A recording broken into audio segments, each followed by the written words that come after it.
Get Rich Slow with John Wolf. Hey, today I want to go over 10 of the most common things I see people wrong as far as misconceptions about their credit. So without further ado, smash that like button. I hope I earn your subscription today. Anyways, one of the most common things I see that just torpedoes people's credit, often for some reason just before they do a mortgage application, is closing credit cards. Now, if you have very, very well-established credit and you have several credit cards and you close credit card number 5, no big deal. And it might even be helpful over a long period of time to close credit cards that you have had late payments on. But generally speaking, you do not want to be closing credit cards. You lose all of the positive credit history the moment you close the card. The next thing that I hear from people kind of often, especially people who are thinking about really wanting to buy a home, but they think they have to do it a year in the future because there's stuff they have to clean up first. And maybe they do have to clean up a few things, but it's much better to be guided on exactly what to do. Anyways, the thing I hear from them is that, yeah, I'll put in an application as soon as I pay off an old repo, an old collection, whatever it is. Because a lot of people are under the completely false assumption in almost every case that paying off a collection, especially an old collection, will help their credit. The opposite is in fact usually true. Because if you have an old ding and it's just sitting there, it's slowly aging and becoming less important in your credit score. But if you pay it off, you just made a new activity on that sore spot. So you might have actually lowered your credit score, which definitely isn't helping anything.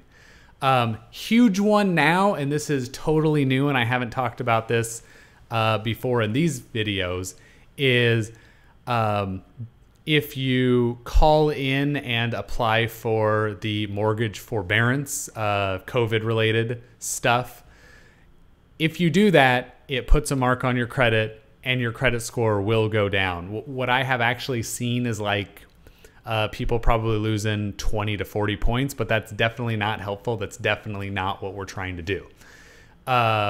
If you actually skip payments that way, it will affect your credit more. I haven't seen a lot of that, however, and you will not be able to do any financed real property purchases till you have completely caught up on anything you've skipped. So just keep that in mind. Now, it's much better than just missing a payment and getting a late. Much better than that. But if you don't need to do it, don't do it. Another thing that I heard a lot is that getting an installment loan, buying a car, something like that will really help your credit. It barely helps your credit. When you first get the car loan, your credit will go down a little bit. After you've made like 6 months of payments, it'll go up a little bit. Year of payments go up a little bit more. But if you do the same thing with 3 credit cards, and I just mean have 3 credit cards, buy something cheap like a milk once a month and then pay it off in full, you will have in 1 year a great credit score and you didn't need to buy a car, and having the payment for the car might mess up your debt to income ratio for buying the house. So buying a car is not a path to buying a house in general. Paying off a car. Will paying off a car help your credit score? Nope. Paying off an installment loan doesn't change your credit at all. Whatever positive history you had will slowly start to age and your credit score will get lower over time. Now, if you're about to buy a home, paying off your credit or paying off your car might be a great idea because it affects your debt to income ratio. But the debt to income ratio, people misunderstand, that's a pass-fail metric. You don't get better loan pricing for having a lower debt to income ratio.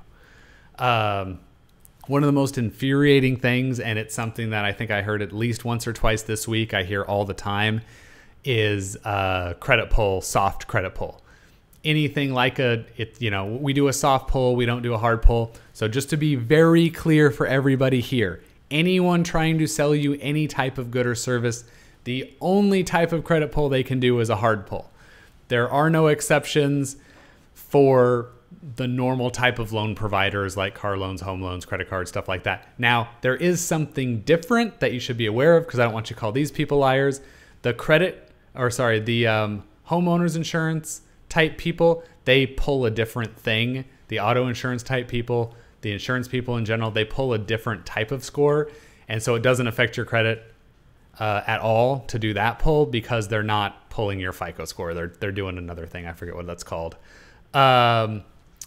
So one thing that I do hear pretty often also is somebody being told by a debt collector that if they pay off the account, they will in some way get rid of their old late payments, get rid of the collection on their credit.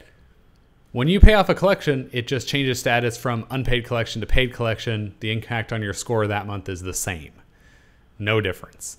And in fact, like I told you, when it goes to paid, that's a new activity. It might actually go down. I have seen that several times, but it doesn't disappear. Now, there are two important exceptions with this, but you definitely want to speak with them and make sure they're doing it, because they're optional. Now, one, if it is a medical debt, they are actually allowed to remove that entirely from your credit. Great, that will help your score a bunch. And this is very narrow, but if you are a service member and you missed the bill while you were deployed, and it is reasonable to say that you missed it because you were deployed, then there is an exception that lets them actually remove it, but you want to make sure you're using that program perfectly and correctly. Now, another thing that is just sort of the bane of my existence, because it gives people who I'm trying to work with so much false information, is the free credit scores out there. The Fair Isaac Corporation doesn't give freebies. They charge me a little over $20 to pull a single person's credit. They give me a $5 discount for a married couple. It's only $35. But they don't do freebies. And the score that you get from Credit Karma, you know, broken clocks strike the right time twice a day. However, I have personally seen credit scores that are 100 points above and 100 points below what Credit Karma shows. And I mean both directions. Like, I had a client who was convinced they had a 640 credit score. They had a 740. They thought they couldn't do a bunch of things. They thought they couldn't get a great home loan. They got a great home loan because they had good credit. Now, what you need to remember about basically all of these free credit score places is they are in the business of selling you and your information to people who offer credit cards, car loans, things like that. And they make quite a bit of money when they successfully refer somebody out to like buy a car loan or whatever. They are not in the interest of actually helping you. They are the interest of selling you things. It's very important to understand that.